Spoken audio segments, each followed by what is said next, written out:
bet ne visada pavyksta ir smagu, kad šiandieną, nors ir be abejo buvom ryškus poros favoritai, bet smagu, kad į rungtynę žiūrėjom rimtai, apie ką kalba ir tik tai 52 gynyboje praleisti taškai. Ir kitas mane džiuginantis momentas, kad tikrai galėjom prarotuoti visus 12 žaidėjų, kurie žaidė prieš tai truputį mažiau, žinant, kad yra tikrai ateinanti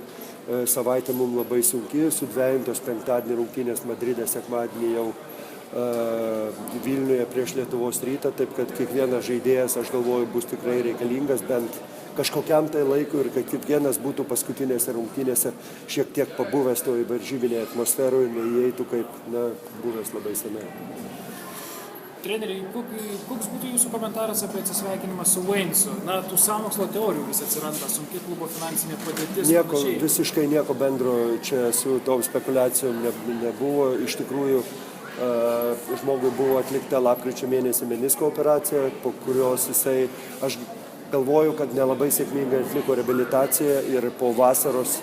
kai jisai tikrai atvažiavęs gavo stiprų krūvį, nes pasiruošimo laikotarpis vis tiek pas mus yra žinomas kaip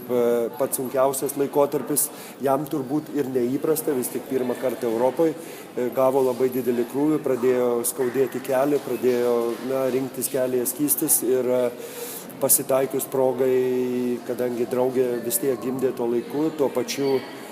pasitikrino pas jį operavusi daktarą dar kartą savo padėtį ir daktaras pasakė, kad be operacijos neišvengti, jeigu jisai nori toliau tęsti savo karjerą, o vyrui dar tik 23 metai, taip kad nusprendėm, o mum vis tiek negalėtų padėti, nes prie tokio mūsų grafiko po 3 rungtynės į savaitę ir kelionės tikrai jisai to krūvio nepakeltų ir anksčiau ir vėliau reiktų kažką tai ieškoti, tai dabar sutarėm, kad aišku labai nedėkingas momentas jau savaitgalį, tai yra kitą savaitę 2 labai svarbios rungtynės ir mes vis tik dar be savo pagrindinių žaidėjų, bet kaip sakant, tikrai neverkšlensim ir neverkšlenam, ieškam be abejo dabar pakaitalo, bet į tą padėtį rasti žaidėją jų galbūt ir būtų, bet ne visus mes galim sau leisti įpirkti, nes yra ir, skaitau, Boba Kalebas, tai mums galbūt viskai reiktų likti ant realistais,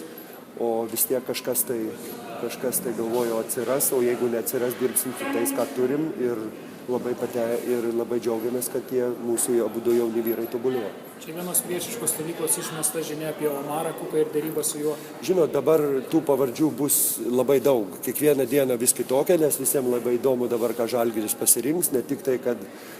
kažkokie laikraščiai, bet ir fanai ir sirgaliai pradės savo siūlyti. Taip, kad vis tik skaitau, reiktų tikėti tik tai tuom, kas parašyta oficialiame puslapyje, o aš nenorėčiau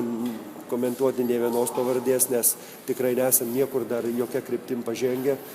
o apie spekulacijas turbūt juokinga kalbėti. Šio vakaro rungtynėse antrasis juodaodis legionierius taipogi paliko aikštelę šlubčiodamas, ar nieko rimta? Iš pradžių truputį jis nusileido ant kitų kojos ir labiau tas šokinis išsigando, kad nebūtų pasisupęs, bet po to viskas tvarkoja, tik tai jau rungtynės vystėsi normaliai ir jis nebuvo reikalingas aikštelė.